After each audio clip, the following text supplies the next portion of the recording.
engines die?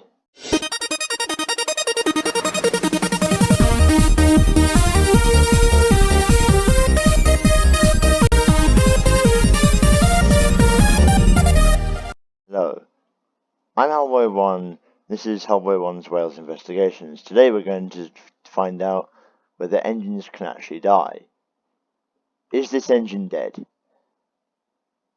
No, he's just derailed and is probably having a mental breakdown. And it's okay because now he can go Thanos. Editor put something, I don't know. So what does a dead engine look like? Well, we can only assume that a dead engine, or an engine that has deceased, would be buried in a way that they wouldn't be able to live very well, like they'd be there for years. A good example of this is Aeolus. I think that's how you say it. And yeah, given by the state of him, I'm pretty sure that he's dead. So can engines die? I don't know. Let's see. Hampton, editor or whoever, put a picture of Hampton on the screen. Thank you.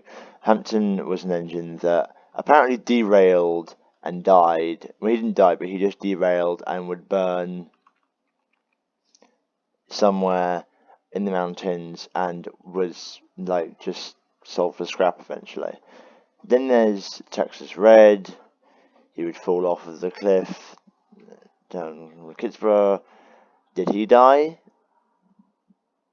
Possibly yes. So does that mean that if engines can fall off of cliffs and be scrapped, does that mean that they die?